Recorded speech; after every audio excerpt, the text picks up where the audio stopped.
ಕಾಂಗ್ರೆಸ್ನಲ್ಲಿ ನಮ್ಮ ಬಿಜೆಪಿಯ ಯಾವುದಾದ್ರೂ ಎಲೆಕ್ಷನ್ ಅಲ್ಲಿ 100 ಸೀಟ್ ಬರುತ್ತೆ ಅಂತ ಹೇಳಿದ್ರೆ ರಾಹುಲ್ ಗಾಂಧಿ ಅವರು ಕರ್ಕೊಂಬಂತ 200 ಸೀಟ್ ಬರುತ್ತೆ. ಯಾಕಂದ್ರೆ ಅವರು ನಮ್ಮ ಬಿಜೆಪಿಗೆ ಸ್ಟಾರ್ ಕ್ಯಾಂಪೇನರ್ ಆಗಿರ್ತಕ್ಕಂಥದ್ದು. ಇವತ್ತು ಏನು ನಮ್ಮ ಆಗಿರ್ತಕ್ಕಂಥ ಎಲ್ಲ ಎಲೆಕ್ಷನ್ಗಳಲ್ಲೂ ನಿರ್ಧಾರ ಆಗಿರ್ತಕ್ಕಂಥ ತೀರ್ಮಾನ.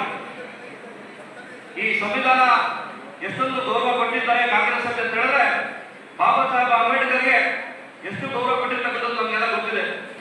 ಸಂವಿಧಾನ ತಿರುಚಿದವರು ಕಾಂಗ್ರೆಸ್ನವರು, ಸಂವಿಧಾನದ ಈ ಕೈ ಇಟ್ಕೊಂಡು ಮತ ಕೇಳಿರ್ತಕ್ಕಂಥವರು ಕಾಂಗ್ರೆಸ್ನವರು. ಆದರೆ ಬಿಜೆಪಿಯಲ್ಲಿ ನಮ್ಮ ಬಿಜೆಪಿಯ ಒಂದು ಪಿತಾಮಹರು, ನಮ್ಮ ದೇಶದ ಪ್ರಧಾನಮಂತ್ರಿಗಳಾದ ಮೋದಿಜಿಯವರು, ವಿಶ್ವನಾಯಕರಾಗಿರ್ತಕ್ಕಂಥ ಮೋದಿಜಿಯವರು ಬಂದಾದ್ಮೇಲೆ ಎಲ್ಲ ವರ್ಗಕ್ಕೆ ಯಾವುದೇ ಒಂದು ಮತ ಜಾತಿ ಯಾವುದಿಲ್ಲ ಎಲ್ಲರಿಗೂ ಸಮಾನವಾಗಿ ಏನಿರುತ್ತೋ ಎಲ್ಲರಿಗೂ ನ್ಯಾಯ ಕೊಡ್ತಾ ಇದ್ದಾರೆ. ಇಡೀ ಪ್ರಪಂಚದ ವಿಶ್ವನಾಯಕರಾಗಿದ್ದಾರೆ. ಇವತ್ತು 500 ವರ್ಷಗಳಿಂದ ಏನು ರಾಮ ಜನ್ಮಭೂಮಿಯಲ್ಲಿ ಇರ್ತಕ್ಕಂಥ ವಿವಾದ 2020ರಲ್ಲಿ ತೀರ್ಮಾನ ಆದ್ಮೇಲೆ 5 ವರ್ಷದಲ್ಲಿ ಇವತ್ತು ದೇವಸ್ಥಾನ ಕಂಪ್ಲೀಟ್ ಮಾಡಿ ನೆನ್ನೆ ತಾನೇ ಧ್ವಜಾರೋಹಣ ಮಾಡಿದ್ದಾರೆ. ನಾವೆಲ್ಲರೂ ಈ ಸಂದರ್ಭದಲ್ಲಿ ಮೋದಿಜಿಯವರಿಗೆ ದೊಡ್ಡ ಮಟ್ಟಕ್ಕೆ ಚಪ್ಪಾಳೆ ಕೊಡಬೇಕಂತ ಆಗುತ್ತೆ.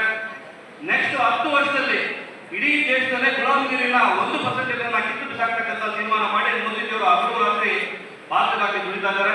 ಸಂವಿಧಾನನ ಎತ್ತಿ ಹಿಡಿದು ಅಂಬೇಡ್ಕರ್ಗೆ ಗೌರವ ಕೊಟ್ಟು ಇವನು ನಮ್ಮ ಸರ್ಕಾರದಲ್ಲಿ ಕೇಂದ್ರ ಸರ್ಕಾರದಲ್ಲಿ ಕೊಟ್ಟಿರ್ತಕ್ಕಂಥ ಗೌರವ ಅಂಬೇಡ್ಕರ್ಜಿಗೆ ಹಾಗೂ ಸಂವಿಧಾನಕ್ಕೆ ಬಿಡಿ ಬಿಡಿಯಾಗಿ ಹೇಳ್ತಕ್ಕಂಥ ಏನು ಸಂಗತಿಗೆ ಇವತ್ತು ಹೇಳ್ತಕ್ಕಂಥ ನಮ್ಮ ಮಾಜಿ ಮುಖ್ಯಮಂತ್ರಿಗಳಾದ ಸದಾನಂದ ಗೌಡಜಿ ಇದ್ದಾರೆ.